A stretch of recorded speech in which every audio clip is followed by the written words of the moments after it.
Welcome to another episode of AdventureSphere. Today I'll be covering Joanne Coughlin, a woman missing from Boardman, Ohio.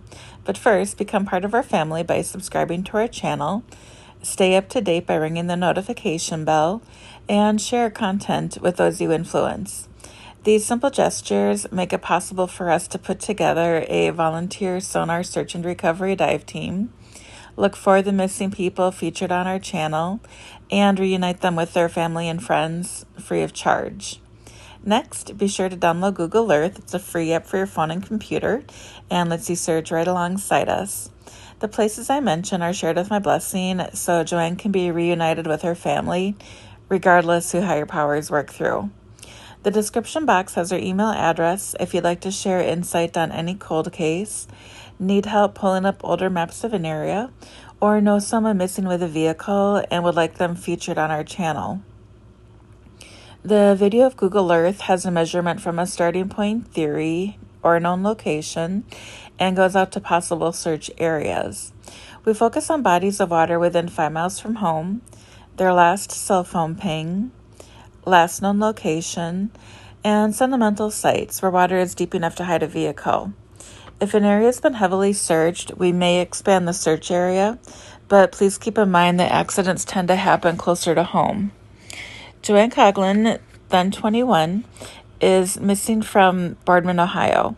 Her last date of contact was December 27th, 1974. She drove a 1968 white and blue Ford Fairlane, Ohio license plate H4482G. The tabs expired in 1974.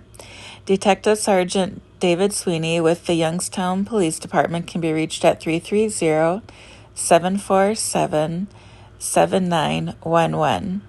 Joanne was last seen in Youngstown, Ohio on December 27th, 1974, when she supposedly went to the European Health Spa on Boardman Canfield Road. She had plans to meet her boyfriend at his home on Indianola Avenue later that evening, but never arrived and has never been heard from again. Her family last saw her on Christmas Day at the family celebration. Her family was close-knit, and she had 3 sisters. She worked on December 26th and 27th and told her co-workers she was going to the European Health Spa that night, as she had just gotten a membership for it. Her niece, however, doesn't believe she actually went to the spa. She claims the signature on the sign-in sheet doesn't match Joanne's handwriting and that no one actually saw her at the facility. The same day she disappeared, Joanne wrote a check for her latest life insurance premium and mailed it.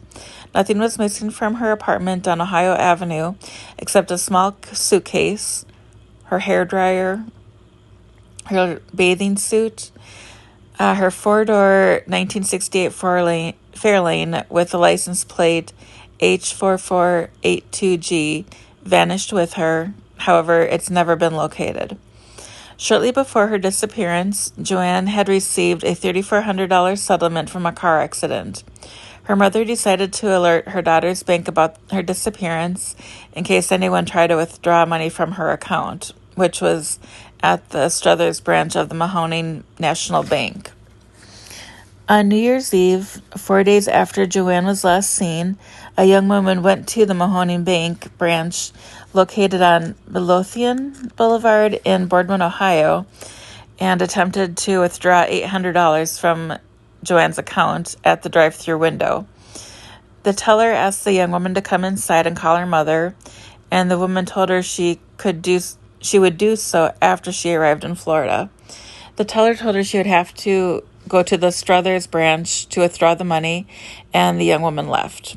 The teller noted that the woman appeared to be under the influence of drugs.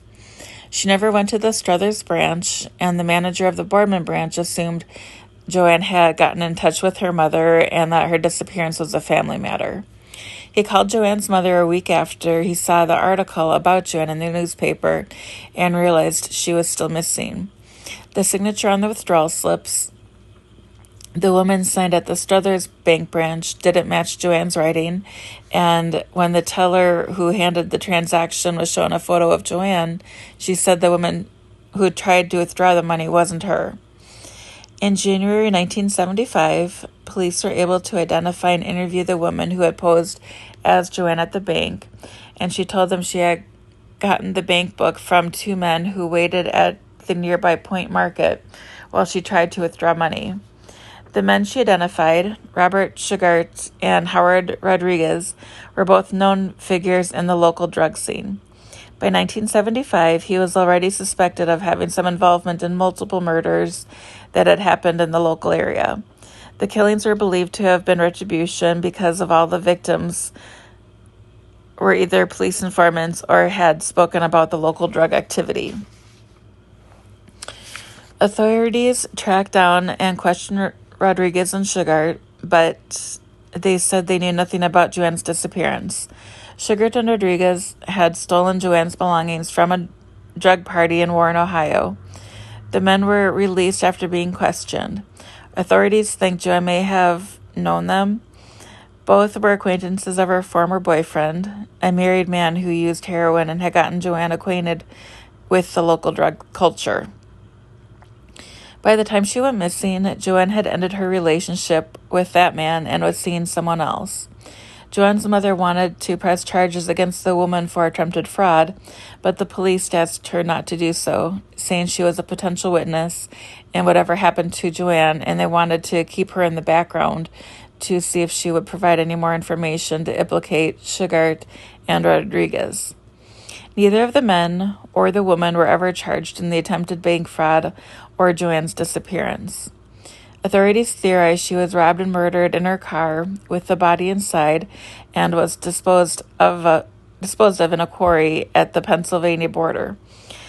Witnesses reported seeing a screaming woman being dragged out of her car and into a truck on Villa Marie Road near the quarries at 10 p.m. on the day Joanne disappeared, but the woman couldn't be identified as Joanne, and searches of the quarries have turned up nothing. Joanne lived in the 1400 block of Ohio Avenue at the time of her disappearance and was an aspiring actress who performed at the Youngstown Playhouse and took tap dance lessons. She was declared legally dead in 1985.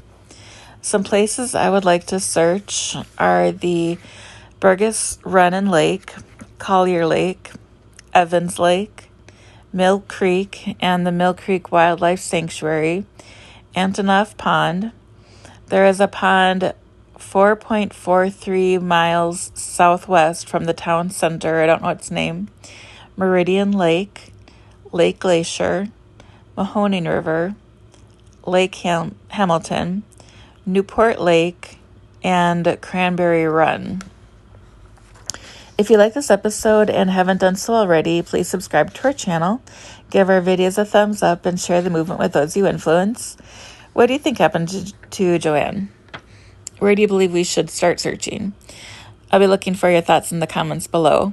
Sharing ideas helps the family and our community efforts. You may have a different way of thinking that could bring them home. We really appreciate the time you've invested into watching our purpose come to life. It means the world to us, the families, and the communities we serve. 100% of donations received stay within the organization to help purchase sonar equipment that will help families for years to come. Your contributions from subscribing, watching our content, liking and sharing, to financial support make it possible for us to offer our services free of charge when the family and community needs all of us the most. To show our gratitude, I'll release a giveaway and donation video shortly. The first giveaway will occur when we reach 300 subscribers, and you must be subscribed to win. Immediate donation links are in the description. Kickstarter and GoFundMe campaigns are coming soon. The video will play for just about 8 seconds before so you can see the entire search area. Thanks for watching. Stay safe and remember that we love you.